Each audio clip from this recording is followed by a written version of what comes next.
Overseas Pakistani اس وقت جو مجھے سب سے زیادہ فکر ہے وہ ہے ہمارے مزدور جو پھنسے ہوئے ہیں، خاص طور پہ دبئی میں، سعودی عربیہ میں،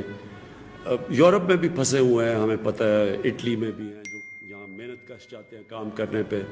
یہ وہ لوگ ہیں جن کی محنت کے اوپر ہمارا ملک چلتا ہے، ان کی ریمیٹنسز کے اوپر ہمارا ملک چلتا ہے۔ آپ کے لیے میں یہ کہنا چاہتا ہوں کہ ہر میٹنگ میں ہم سوچتے ہیں کہ آپ کو ہم کیسے واپس لے کے آئیں۔ راستے میں کیا رکاوٹ آئی ہوئی ہے؟ وہ رکاوٹ یہ ہے کہ جو شروع میں ہمارے پاس کیسز آئے وہ سب باہر سے کیسز آئے، بلکہ 80%، 90% باہر سے کیسز آئے۔ کیونکہ باہر سے کیسز آئے تو یہاں یہ ہو گیا کہ جو بھی باہر سے لوگ آئیں ان کو ہم چیک کر کے، اسکرین کر کے تو آنے دیں۔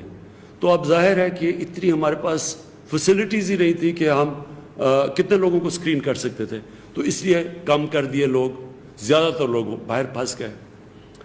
اب ہم سارا وقت سوچتے رہے، اور صوبوں کو خاص طور پہ خدشہ تھا کیونکہ باہر سے ساری وائرس باہر سے آ رہی تھی، تو انہوں نے کہا کہ ہم اتنے زیادہ لوگوں کو نہیں لے سکتے جب تک ان کو ٹیسٹ نہ کر سکیں۔ اب ہم نے ایک اور فیصلہ کیا ہے، کیونکہ ہمیں احساس ہے کہ وہاں بہت زیادہ لوگ ہمارے، اور خاص طور پہ ہمارے مزدور وہاں پھنسے ہوئے ہیں باہر،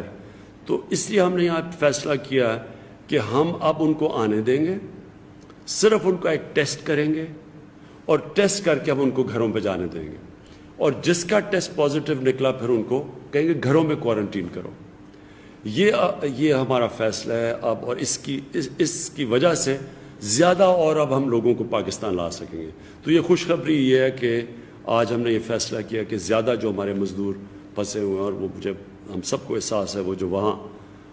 اس وقت دبئی میں اور سعودی عربیہ میں خاص طور پہ پھنسے ہوئے ہیں، باقی مڈل ایسٹ میں، تو مجھے خوشی یہ ہے کہ اب ہم آپ کو زیادہ تعداد میں پاکستان لائیں گے۔ تو آج ہی ہم نے